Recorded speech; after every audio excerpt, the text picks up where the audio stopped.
Our top story, it may be April Fool's Day, but for some downtown Eastside protesters, living on minimum wage is no joke. Commercial drive businesses are being pushed over the edge by the prospect of bike lanes. And an April Fool's joke went awry when pranksters tried to taint Donald Trump's name on his West Georgia Street tower. Hello, I'm Jason Hamilton. And I'm Bridget Watson. And this is the Langara News. Demonstrators marched in downtown Vancouver today to protest social welfare cuts. Our correspondent, Jenna Tygat, has more.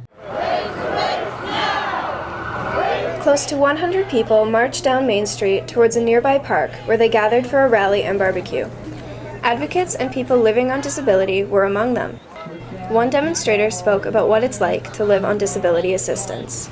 I have to face choices about whether I should eat or buy clothing. Paige is one of the many who are disappointed that disability support was only raised by $75 over the past 9 years and wants the province to double the amount. If we doubled the current rate from $900 to $1,800, that would just bring us up to the poverty line.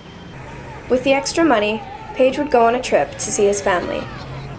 Like go visit my grandchildren, buy them birthday presents and Christmas presents.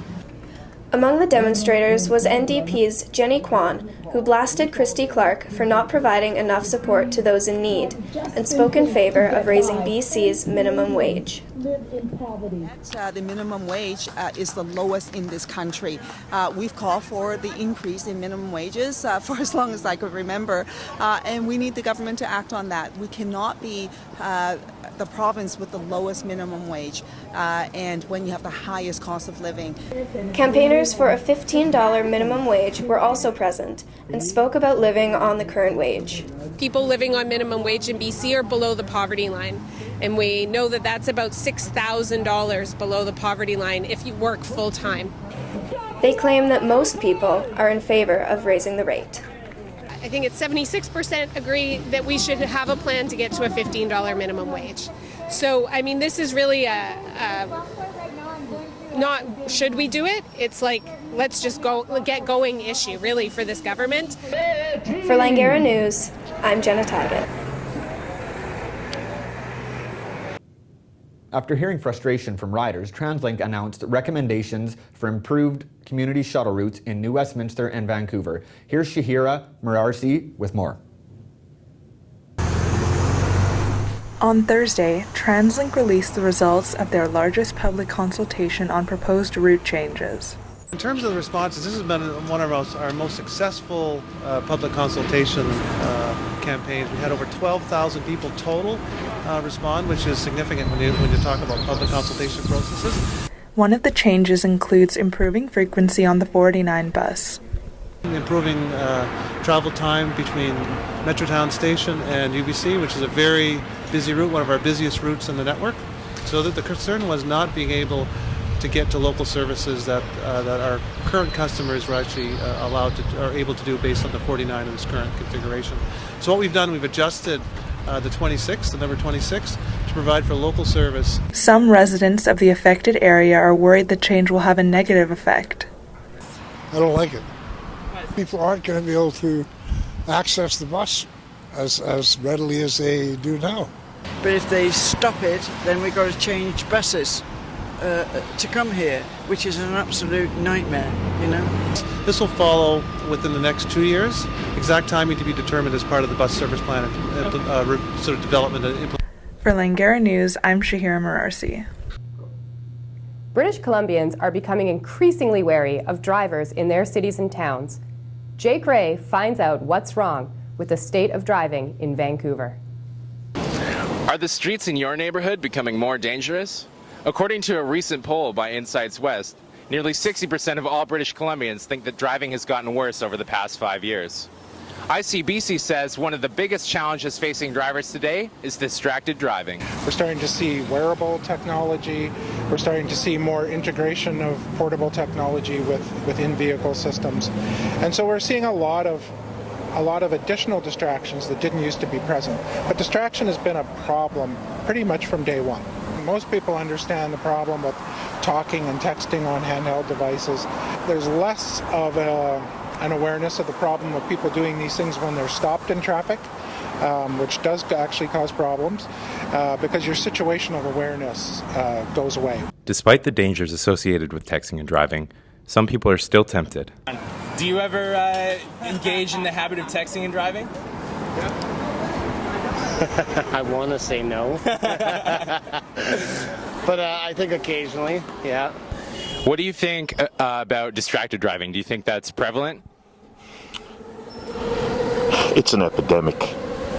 I drive for TransLink, so we go through 7 weeks of intensive training, and we often say that if regular drivers got the same level of training we did, the accident levels would be way different. New technologies like self-driving cars could make driving safer. Any technology or any change in behavior that can reduce the number of fatalities on the road is something that ICBC would support. What do you think about self-driving cars? Would you ever ride in one? Of course. Why? Well, we're not in the Stone Age anymore. For Langara News, this is Jake Ray. Some shopkeepers along Commercial Drive are staunchly opposing the construction of new bike lanes. However, some businesses and cyclists feel differently. Here's Alid Llewellyn with more. Bikers everywhere, but not a place to ride. The city of Vancouver has been considering bike lanes for Commercial Drive, something they say would ease traffic congestion and make it safer for everyone. But a recent survey conducted by the Commercial Drive Business Society has shown that not everyone is on board.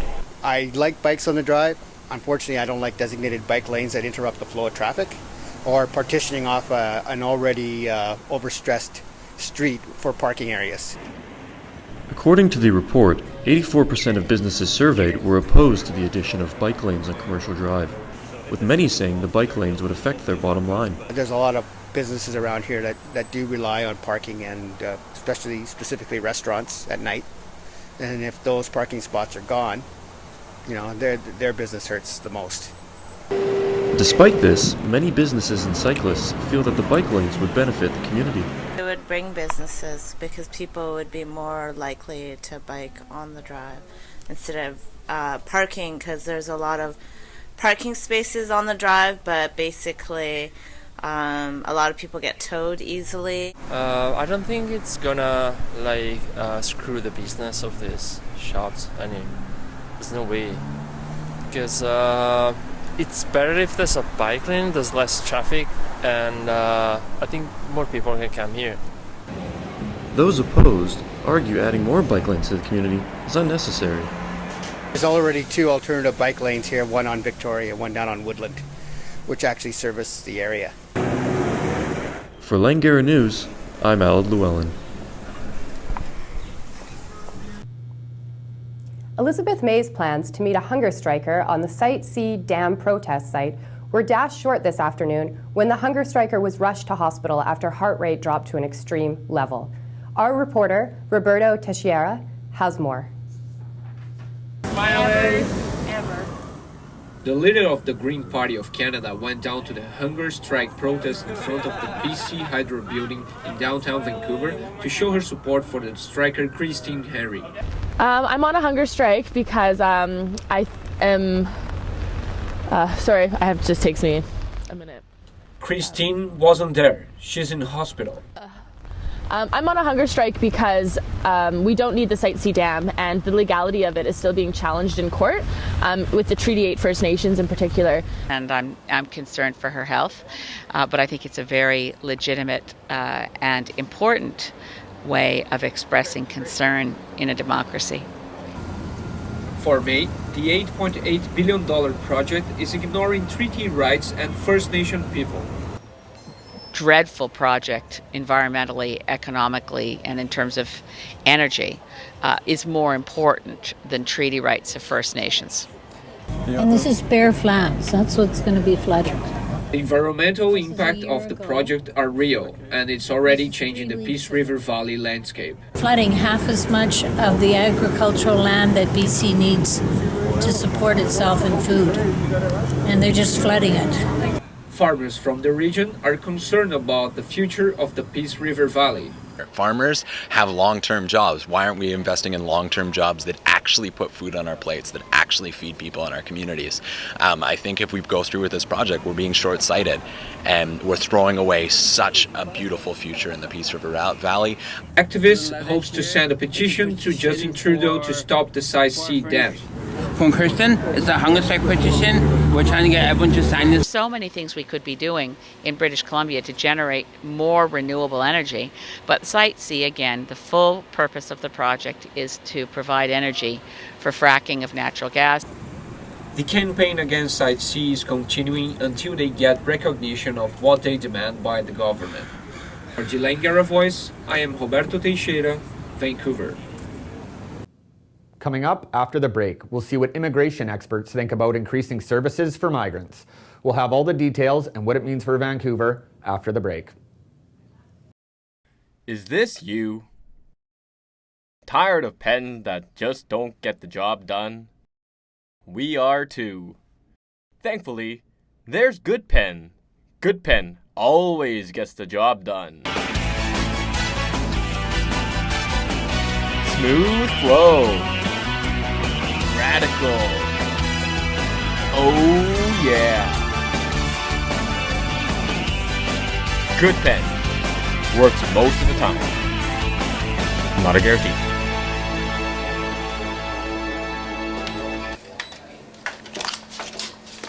That I wanted.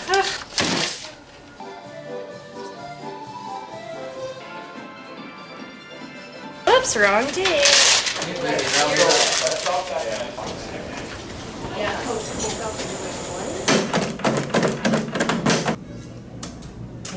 I know, right? It gives you super energy. It's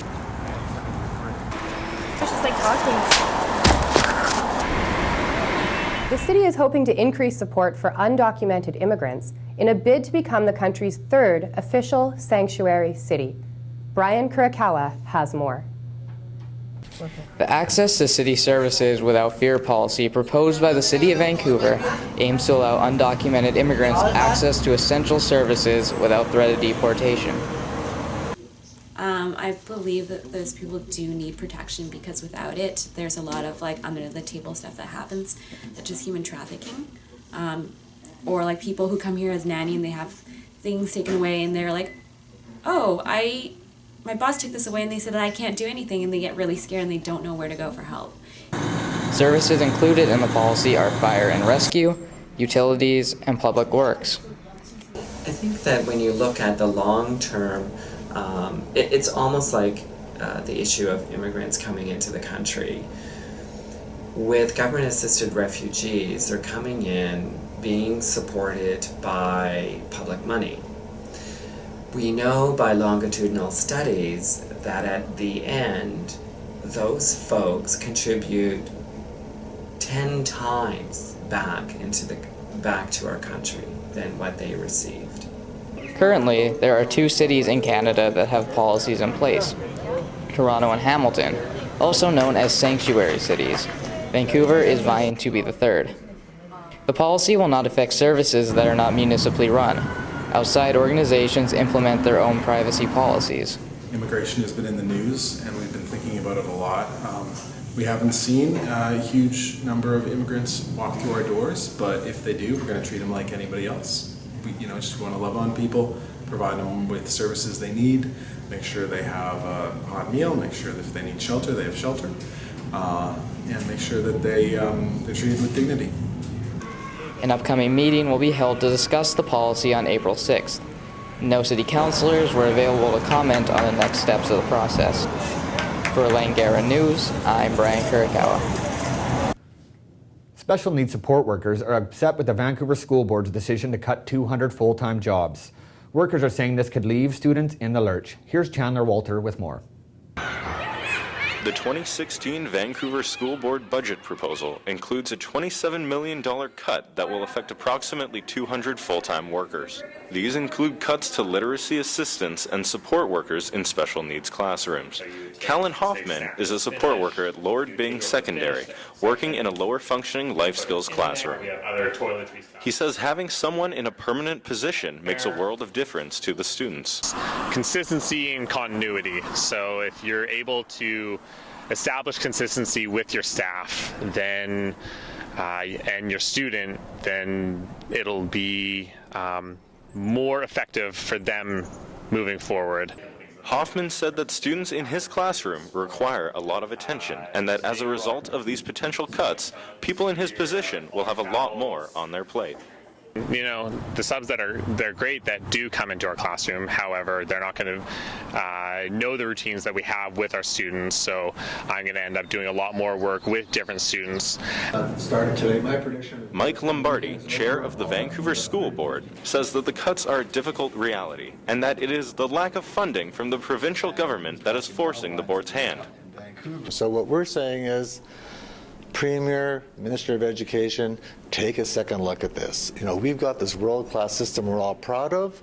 You need to step up and show some leadership like the rest of the provinces. We can no longer afford to be the second worst funded province in education in the country. As a result from these budget cuts, some of Vancouver's most vulnerable kids and students with special needs may be hit the hardest. Those special education assistants in our high schools. You know, when you've got kids with special needs in classes, and we value them being integrated and worked with, but you need to have the resources to deal with those. These are specialized, trained individuals who work with our teachers and administrators to make learning happen for kids. Dr. Farah Shroff, the Vice President of the BC Confederation of Parent Advisory Councils, says that some crucial positions are being seen as disposable. The decisions that have been made are trying very hard to keep basic services in place. So that means that any extras, anything that can be seen as potentially not needed, are going to be cut. But nothing is set in stone yet. There's a period of a couple of weeks right now where parents can show up at meetings, they can come and speak to the media, they can make a whole kick and fuss and say, look, we pay taxes and we vote. And we didn't vote for our children to be short-shrifted. Chandler Walter, Langara News, Vancouver. In national news, Nunavut MLA Palusi Kayatuk, who was lost on the Arctic tundra for 8 days with his son and nephew, has been rescued last night. The trio set off on March 22nd from Iqaluit on a 300-kilometer trek towards a community in the MLA's riding. After getting caught in a snowstorm and veering off track, the trio managed to survive for days on tea, sugar, and caribou they hunted, before they were spotted by a helicopter and brought home. Toronto police surrounded Ontario Premier Kathleen Wynne's residence this morning after Black Lives protesters staged a vigil there last night, leaving mysterious liquids on the driveway. A sign, tent, and pictures of Andrew Loku were also left behind. Loku was shot and killed in a confrontation with Toronto police officers last summer. The police officer was cleared of all charges. An Ontario court has ordered Vice reporter Ben Makic to turn over all communications between himself and 22-year-old Islamic State fighter Farah Shirdan. Shirdan was charged in absentia in an Ontario court in September for terrorism-related charges. The RCMP is arguing that chat logs between Makic and Shirdan are vital pieces of evidence. It's been a pretty rough year for Canucks fans, Bridget. Let's hope they're better at golf this year, you know? There could be a silver lining, though. If the Canucks lose the remainder of their games, they could end up with the #1 pick. So we're cheering for losing? Yes. Okay. Here's Serena Pitar with your up-to-date sports information, including the Vancouver Canucks. Thanks, Bridget. In hockey, the Vancouver Canucks snapped a 9-game losing streak last night, icing the San Jose Sharks 4-2. Despite the good result, some Canucks fans are hoping they lose tonight against the red-hot Anaheim Ducks. The Canucks are tied for third last in the NHL. American prospect Austin Matthews is widely projected to be drafted first overall, and some Canucks fans believe he may be the answer to their prayers. Someone with definite opinions on Matthews is reporter Jordan McDonald. Thanks, Serena. Usually it's the goal of any sports teams to win their games. However, this year, many Canadian NHL teams might have a reason to want to lose. Austin Matthews, the 18-year-old American prospect, is widely projected to be the '1 overall draft pick.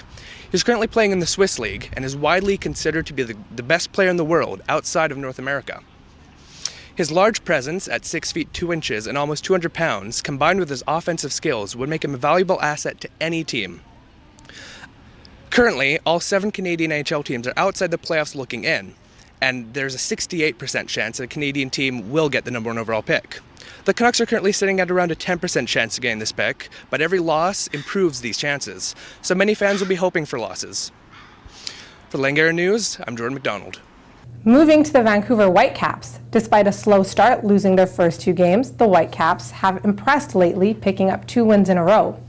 Fans will be hoping for a hat trick of victories when they play DC United on the 9th. The Caps, who are currently 4th place in the Western Conference, are poised to make a repeat playoff appearance. Major League Ultimate is back. The Vancouver Nighthawks hope to impress on their 3rd place finish last season. At practice Wednesday night, the main focus was team chemistry. They prepare to take their roster with 20 rookies to San Francisco on April 9th to face the Dogfish. Crossing over to the world of lacrosse, the 2 lowest-ranking National Lacrosse League teams, the Vancouver Stealth and Toronto Rock, will battle each other tomorrow night. The Stealth have just brought in new coach Jamie Bartley in a bid to improve their playoff chances. Star player Logan Schuss is expected to come back from injury, boosting the team's chances after losing their last game to the Buffalo Bandits. And that's it in sports. Back to you. After the break, we'll keep you up with the Kardashian and holla back at Gwen Stefani. All the dirt on all the divas after the break.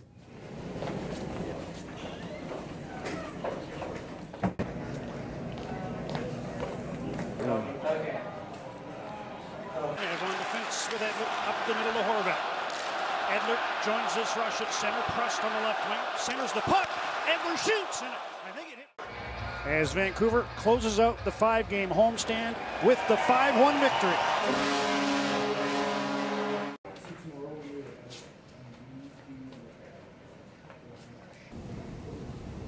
Oh, yo, Kev. Sens game, my place tonight?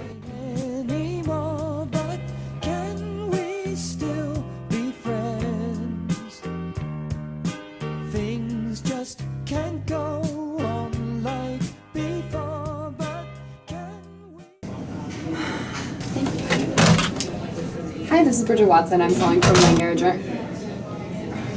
No, that's fine. Okay. Now we're gonna go.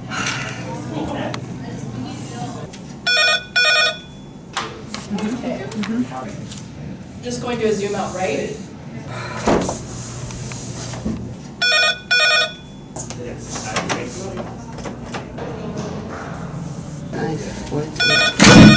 Take 5. The Glitterati are arriving in Calgary for the Juno Awards, and an A-list celebrity was spotted hanging out in Vancouver. For all your up-to-date entertainment news, let's hear from Rosemary Newton. Thank you, Bridget. What better place to start than with Canada's very own Juno Awards? The show will take place in Calgary this weekend at the Saddle Dome. Nominees include international chart toppers Justin Bieber, Drake, and The Weeknd, alongside newcomer Alessia Cara. It was a strong year for Canadian music. Now with our very own correspondent, Chantel Deacon, with the latest Hollywood news. Thank you, Rosie. Gwen Stefani excited Instagram followers today by posting a sonogram suggesting her and country star Blake Shelton are expecting a baby girl. The photo is suspected to be an April Fool's hoax. If you're crazy in love with Beyonce, she's back with the release of a fitness clothing line. The collection, named Ivy Park, will be available at Topshops and Nordstrom's. She released a promotional video with a cameo by daughter Blue Ivy. Spencer Pratt threw it back yesterday by reminding the world that he used to be famous by showing a 2009 tweet from Kim Kardashian. For celebrity news, I'm Chantel Deacon. Back to you, Rosemary. For entertainment, I'm Rosemary Newton. Sometimes April Fool's pranks are fun and lighthearted. Sometimes they go terribly wrong. Here's Scott Forbes with the darker side of an otherwise joyous day.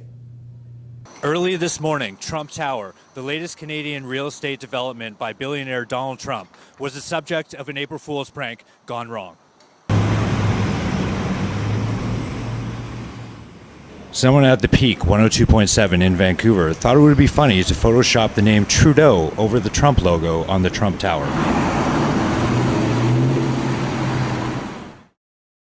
Area resident Annalisa Jones wasn't amused by the malicious prank. How do you feel about this besmirchment of Donald Trump's tower in downtown Vancouver? I don't think anyone should be allowed to do this kind of thing. I think, Trump, Trudeau, fine, okay, maybe it sounds the same, but it's not okay.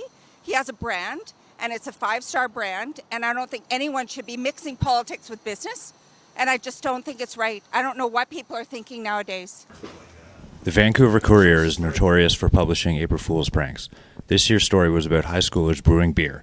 I'm here with Michael Kissinger, editor of the Courier. Do you think you went a little too far this year? First, I have to say that obviously underage drinking is a serious topic, and we by no means meant to imply that it was a joke that teenagers would be drinking beer. If you could issue a retraction, would you? If I could, I would. Legally, the Courier is not allowed to apologize for any of its stories, so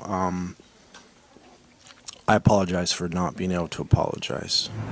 April 1st isn't a day for rampant tomfoolery. Serious issues are unfolding all around us that deserve our full attention and our utmost respect.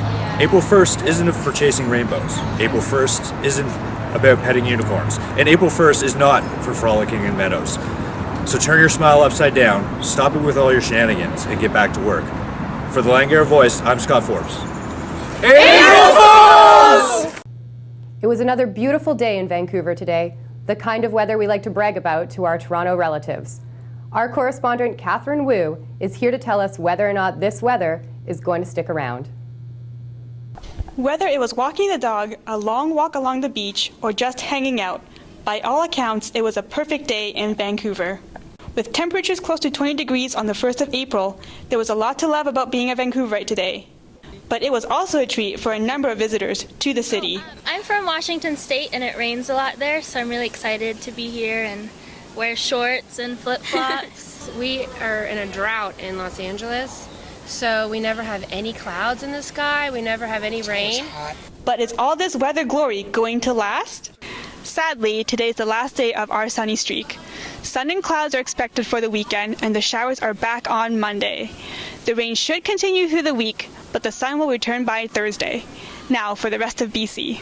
And for the most part, it's sunny all around. Kelowna has a high of 19 degrees. Victoria is 13 but feels like 11. 100 Mile House is 16 degrees. Williams Lake is 18, and Kitimat is partly cloudy at 10 degrees. Tonight, the sunset time for Vancouver is 7:44 p.m. And that's it for the Langara News. I'm Bridget Watson. And I'm Jason Hamilton.